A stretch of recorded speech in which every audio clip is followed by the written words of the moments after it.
Welcome back to Well, That's Interesting, the Forget the Ball Drop, Let's Chuck a Human edition. My friends, happy fucking New Year to you, and welcome to episode 118, Human Foot in Yellowstone Hot Spring Identified, and Can You Be Launched by a Geyser? That's right, you heard me. It's only you and me today, kiddo, so you know the drill. Strap the fuck in, and I really mean it. My friends, back in episode 117, we talked about the gift that keeps on giving. Beautiful places that are straight up deadly. Now, we only covered 2 locations in that single episode, which is clearly not enough. There can be, and I fucking hope there is, an entire podcast devoted to that kind of topic because the earth is just overflowing with beauty that can tear your little body apart effortlessly. So today, we're going to top off episode 117 with, you guessed it, another gorgeous place that's bespeckled with hydrothermal hot springs, literally over 10,000 of them. And from a distance, they appear to be calm puddles exhaling steam like some chill motherfucker. But if you get too close, you'll learn the hard way. That's not the case at all. Then, after the break, if you happened to survive walking past all those thermal pools and make your way to a geyser, say the most famous one of all, Old Faithful, quote, at what speed would you be launched upward by the water? And what injuries would you sustain? End quote. That's right, you guessed it once again. That quote means it's time for another, everyone's favorite new segment. Let's read from a book, motherfucker. That question was submitted to Randall Monroe, the author of the book you needed yesterday. It's called What If, Volume 2. Just fucking get it and enjoy yourself. Again, this is not a commercial. I just want you to be as overly informed as I am. So please. Now, if you think the answer to that question is, not a good one, you're absolutely right. We'll get so damn specific as to why you should not go anywhere near these natural wonders and maybe even stay the fuck inside, you delicate pile of organ mush. Oh, by the way, if this is your first time listening, welcome to the flock, Business Goose. I'll be joined with a guest co-host next week in the new year, and honestly, I am fucking stoked not only to release that episode, but we've got big news, and it actually involves you. Yeah, and that's the only hint I'm going to drop, so I'm so excited. Anyway, let's begin the show. And to do so, we need to travel back just a few months to the end of summer, August of 2022. Now, if you're one of the few humans left that still has a sense of time and can remember individual events, 1, lucky you, and 2, you may remember some bizarre news that made its way around the internets that month, according to a press release published by the National Park Service, or NPS, on Tuesday, August 16th. An employee had one hell of a workday as they discovered a shoe floating in Abyss Pool, located in the West Thumb Geyser Basin in the southern part of Yellowstone National Park. Now, for my fellow geographically challenged Americans and for our lovely international listeners, Yellowstone is a 3,500 square mile wilderness extravaganza sitting atop one of the largest magma chambers in the world. I'll say that again, one of the largest magma chambers in the world. And here we are just thinking it was a park. No, it's a volcano that'll explode one day, and it's mostly under Wyoming, and it stretches into areas of Montana and Idaho too. So she's big. As for Abyss Pool, well, there's a reason she got that name. From the press release, quote, Abyss Pool has a depth of more than 50 feet and is one of the deepest hot springs in the park. Its temperature is approximately 140 degrees Fahrenheit or 60 degrees Celsius, end quote. Now, for context, that's just under the boiling point, which is 212 degrees Fahrenheit. So come on by our social media stuffs and have a safe peek at it. Please stare into the abyss, and you shall see a glassy mirror made of various hues of emerald green. Curiously, all year round, there's a fine white crust surrounding it. It almost resembles snowfall. And then above the water is a fine mist. And really, that's the only other clue that this water ain't something you dip a toe into. Oh, speaking of which, the shoe. Yeah, well, it was fished out by a park employee, and they had the truly unfortunate task of looking inside it. What was only described as part of a foot remained. Subsequently, the surrounding area and the pool's parking lot were temporarily closed to the public following the discovery. So, are your murderino senses tingling? I mean, rightfully so. Finding nothing but a part of a foot does call for alarm. But my friends, this is Yellowstone. And boy howdy, it has a history you should know about before calling in the FBI. Let's start with these hot springs, like Abyss Pool. You might be asking, how the fuck did they get there and what the hell are they exactly? Great questions. According to Tom Hale of IFL Science, quote, the hot springs start as rainwater that has trickled into the bedrock and has been superheated by the magmatic system that lies deep beneath Yellowstone. This hot water then rises back to the surface, settling in these pools of highly acidic water. End quote. Now, I think I know your next question. Just how acidic are we talking here? Well, oh God. Now, I'm going to break this down into two sections because my own discoveries were fucking wild.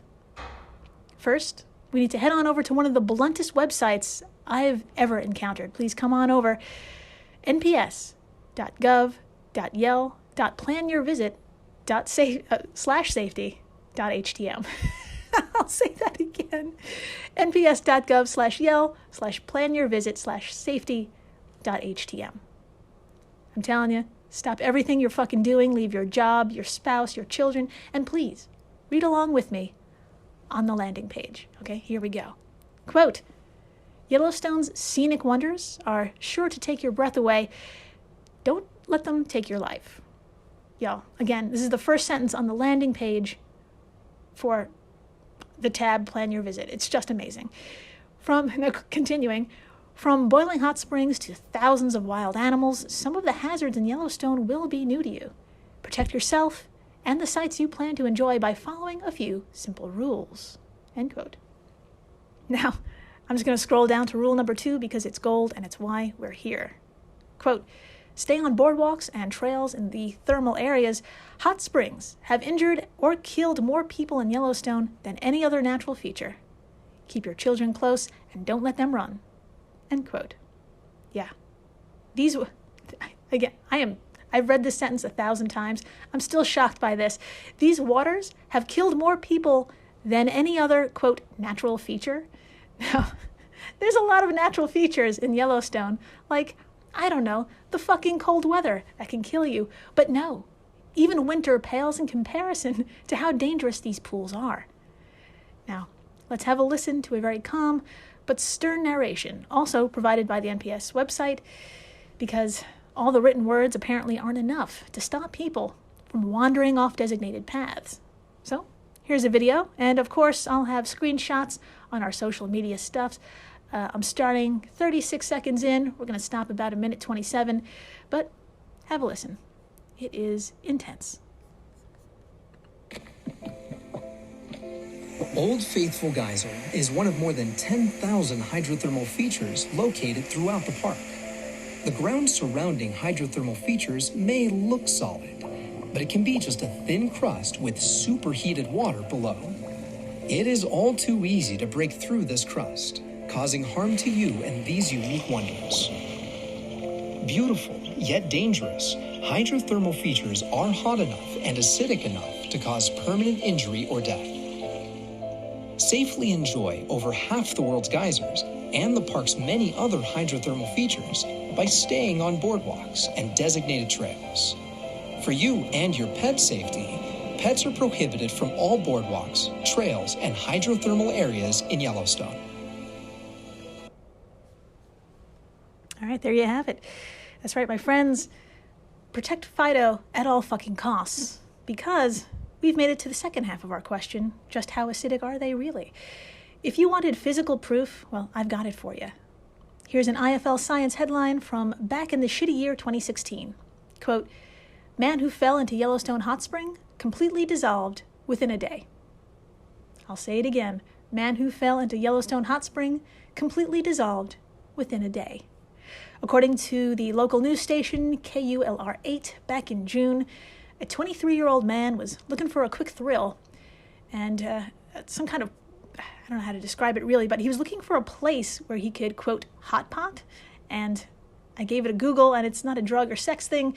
It's basically just getting slightly singed by these natural hot springs.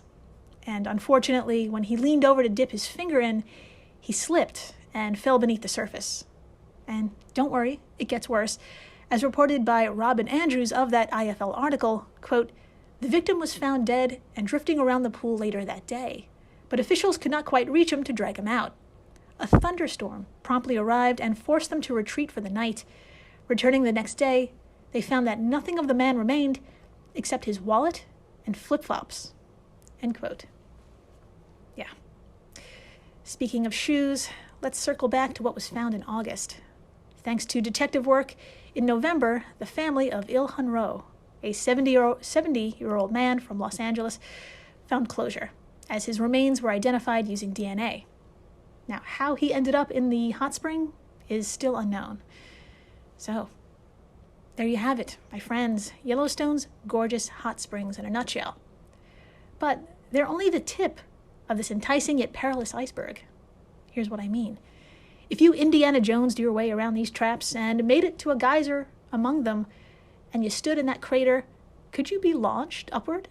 If so, how quickly? And of course, what the hell would happen to your body? Well, after the break, let's find out, shall we? We're going to do it safely, though, I assure you. But please, stay tuned.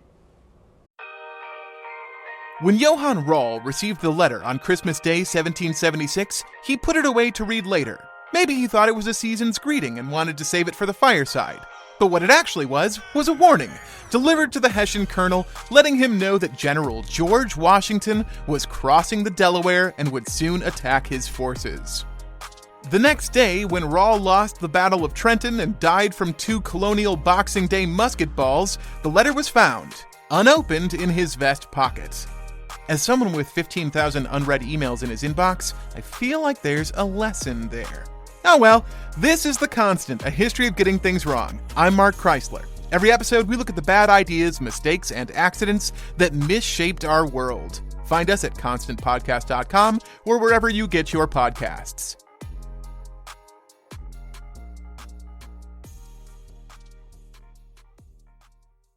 Hello everyone, you may recognize me as Gabby from the History of Everything podcast. And my name is Brenna, and you don't recognize me from anything yet. Together, we're 2 scientists who explore all of the weird little questions and conspiracies of the universe in our new podcast, Mystery of Everything. Everything has an explanation. We hope. But that is what we're here to figure out. We will dive into the science behind many popular conspiracy theories, such as vaccines causing autism, flat earth theory, and was the moon landing fake? And if so, why the heck would anyone even do that? But it's not just conspiracies. There's a lot of cool mysteries that we will attempt to use science to explain, such as near-death experiences, what made the Vikings go berserk, and can I control my co-host with MK Ultra? Wait, what? Anyway, make sure to check out the Mystery of Everything podcast everywhere where you find your podcasts. Hey everyone, Jill Chacha here from Well, That's Interesting, and I am absolutely thrilled to tell you about Spotify for podcasters. I use it, I love it, and it all started by downloading the free Spotify for Podcasters app, which has all the tools you need in one place to record and edit your masterpiece of a podcast.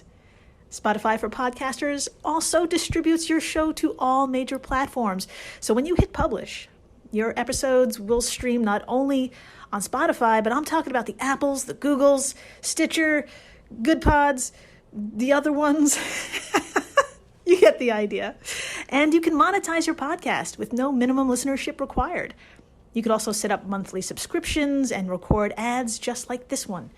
So what are you waiting for? Download Spotify for Podcasters today and start changing the world. Oh, and please, stay interesting. 20th Century Studios presents Vacation Friends 2, now streaming only on Hulu. Look at us, all together again. We just wanted to give you guys a real honeymoon. Shots! Now streaming. He was just released from jail. Where can I get a drink around here? Back on vacation This place is nice. It's drug lord nice. I'm sorry, drug lord nice? with more baggage. Ever since he showed up, he turned this relaxing vacation into total chaos. Who does that? Vacation Friends 2, rated R, now streaming only on Hulu. And we're back. We are so back. And good news. We've somehow navigated around the pitfalls of Yellowstone's hot springs. Here's some even better news. We won't be the first people to be scorched by the world-famous Old Faithful, but we may be the first to die from it. That's right. It's time for everyone's favorite segment. Let's read from a book, motherfucker. And we're continuing our bizarre knowledge journey with Randall Munroe's What If? Volume 2. Catherine McGrath submitted a question that may have subconsciously revealed a desire, I think. Quote, if one were to stand on top of the Old Faithful geyser in Yellowstone, at what speed would they be launched upward by the water, and what injuries would they sustain? End quote. Well, Randall, of course, broke it down for us, and it is just as devastating as you could possibly imagine. Let's get into it. Quote, the book, Death in Yellowstone, a chronicle of fatal incidents and accidents in Yellowstone National Park, compiled by park historian Lee H. Whittlesey, doesn't mention any deaths from the geyser jets themselves. People, though, were regularly burned by eruptions, including a German surgeon who survived a fall into Old Faithful's vent in 1901, but there are no well-documented cases of deaths from the geyser blast. End quote. First of all, y'all, falling into a geyser vent in 1901 is the most 1901 shit I've ever heard. Second, Randall goes on to confirm what we've been saying for the past 15 minutes, that there's a whopping number of incidents of people falling through the fragile mineral crust surrounding the geysers. But in this hypothetical, one lucky member of the flock has made it to Old Faithful, and we're gonna make history, baby. So let's take a gander as to what can happen. Quote, when Old Faithful erupts, it ejects about half a ton of water per second. The jet that emerges is a mix of water droplets, air, and steam with the density of a bag of cotton balls. This jet moves so fast, about 70 meters per second, right before it emerges from the ground, so it carries the momentum of a stream of cars on the highway. A geyser is sort of like an upside-down rocket. If you calculate Old Faithful's thrust, I read it right. If you calculate Old Faithful's thrust the same way you would a rocket, by multiplying the rate of mass flow by its speed, you come up with a few thousand pounds of force. This is similar to the thrust of a fighter jet's ejection seat, which tells us that it's clearly powerful enough to launch a person high into the air. End quote. Okay, so my friends, yeah, it's possible to take flight. So now, it's imagination time. How would you position yourself over the vent? Think about it. What is the best stance to take? Do you have anything with you? What's your technique? Tell me over the social media stuffs when you get a minute. In the meantime, here's Randall's plan. Quote, your launch speed and the height you would fly would depend a lot on exactly how the geyser hit you. A glancing blow might just knock you off to one side. You could catch more of a lift if you were centered directly over the vent, blocking as much of the steam as possible. If you were holding a very sturdy umbrella, you could in principle launch yourself hundreds of feet into the air, even higher than the plume itself. But even if you survived the burns, the landing would almost certainly be fatal. End quote. So, my friends, that would be your last ride in this water park, and you'd go down in history as the first person to die by geyser jet. Now, I'm actually shocked this hasn't happened yet, but who knows what's in store for 2023. The end. And thank you for not only being with me today, but for the past year. Changes in all. You're fucking amazing. And I'm just so damn thankful to be part of this flock. And again, as always, thanks for rating, subscribing, telling your friends about that human foot in the spring and why, and how people can dissolve so quickly. And if you can be launched by a geyser, of course, I think this is definitely something to talk about on our New Year's party. And please, stay interesting.